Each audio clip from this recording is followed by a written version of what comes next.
السلام عليكم ورحمة الله وبركاته. ازيكم يا حبايبي؟ عاملين ايه؟ ان شاء الله تكونوا بخير. احنا النهارده هنعمل صينية لحمة.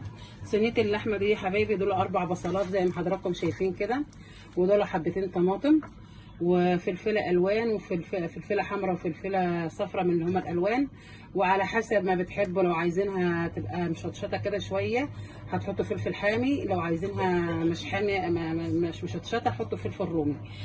وده كيلو وربع لحمه. نقطع البصل بتاعنا، هوريكم هنقطعه طرنشات، وهنقطع كل حاجه الطماطم والفلفل وكله هنقطعه طرنشات. والاول خالص هنشوح اللحمه بمعلقه زبده كده، هوريكم برضو. هنشوحها الاول وبعد كده هنحط عليها الخضار بتاعنا، وهوريكم هنحط قد ايه ميه، ونحط عليها معلقه صغيره من الحبهان مطحون. لو ما عندكش مطحون ممكن تحط الحب اللي هو يعني صحيح ده، حطي مثلا حوالي 5-6 حبات، او تحطي معلقه من الحبهان مطحون، وتحطي معلقه فلفل اسود، ما بتحطيش اكتر من كده. دي البهارات بتاعتنا اللي بنحطها عليها. تابعوا معايا كده لحد اخر الفيديو هوريكم ازاي. بصي يا حبايبي انا كده بحط اهيت معلقه زبده عشان اشوح بيها اللحمه بتاعتي لكم معايا كده.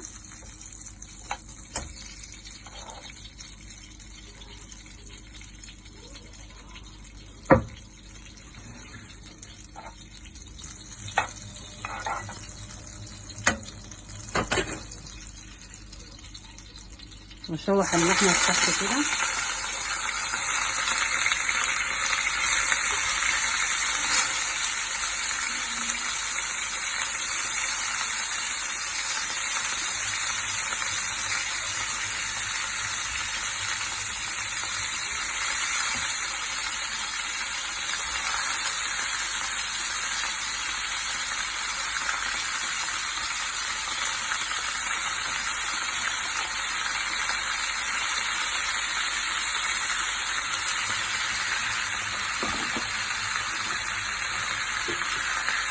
وابدا اشوحها كده معايا.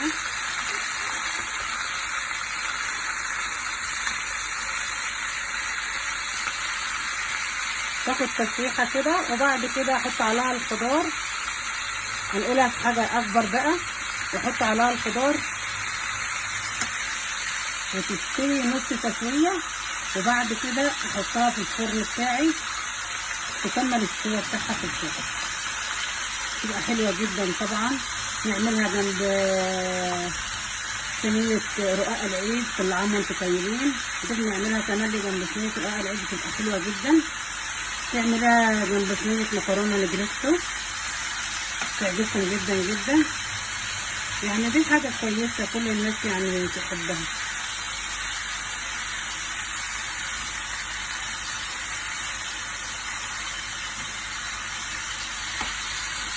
لمدة كده 5 دقايق على النار كده، ولا 7 دقايق، وبعد كده احطها في الصينية بتاعتي. وبنحط معاها برضو يا حبايبي، وانا بحط في الخضار بتاعي بحط معلقة كبيرة من الثوم المفروم. يعني ببقى فرمة الثوم عندي جاهز، اجي حاطة فيه ايه معلقة مليانة مع الخضار بتاعي، تتقلب فيه كده مع المية والخضار بتاعتها. بعد ما تاخد الفرنة بتاعتها كده في الزبدة، اجي حاطه الثوم مع الحاجه كده يا حبايبي.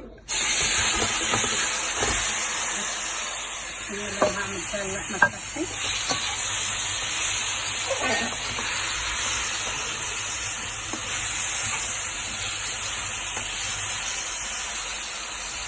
وده الخضار بتاعي فتحت كله اهو، الفلفل والبصل وكل حاجه حطيتها.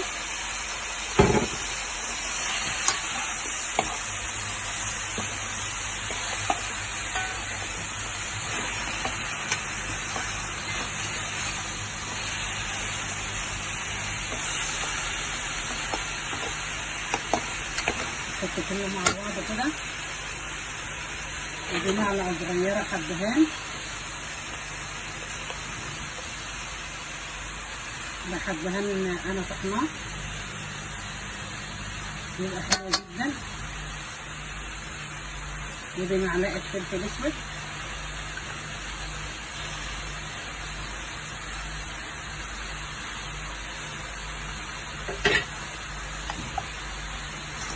ونقلب كله مع بعضه كده.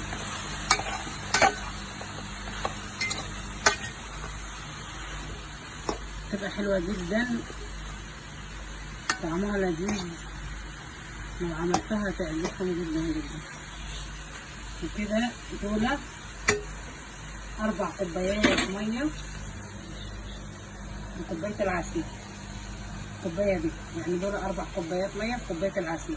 لازم تكون الميه سخنه، ما احطش على اللحمه ميه ساقعه، لازم اكون مسخنها. واحط الملح بتاعي،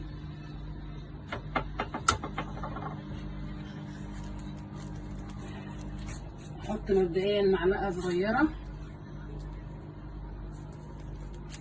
معلش المعلقه شويه، معلقه صغيره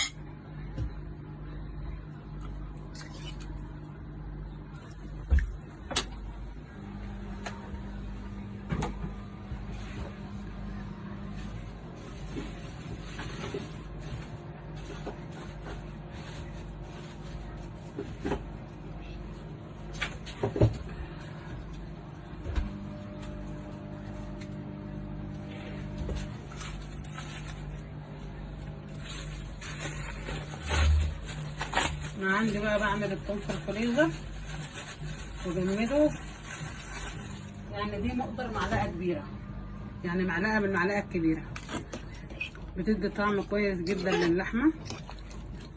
انا فرماه كده وبحطه في الفريزر، ولما بعوز منه استعمل هجيب على طول. كده انا بسيبها على النار تستوي لحد ما تبقى نص سوا، وبعد كده اكمل سواها في الفرن، يعني خليها تستوي كده، بتشرب الميه دي كلها، مبقاش فيها ميه بعد كده. يعني انا بملى 4 كوبايات بكوبايه العصير الكبيره دي وبحط. المهم ان انا اكون مغطيه اللحمه كده، تكون اللحمه كده متغطيه بالميه كده.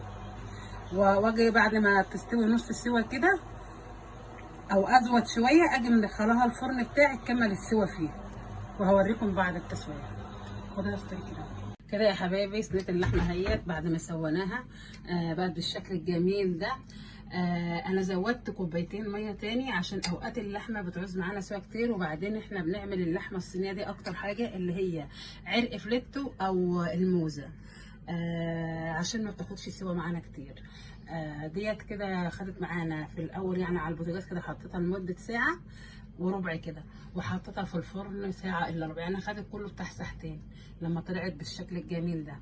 لو عملتوها بالشكل الجميل ده هتعجبكم جدا جدا، تعملوها وتاكلوها بالف هنا والشفا. ما تنساش تفعلوا الجرس وتدوسوا لايك عشان يوصلكم كل جديد.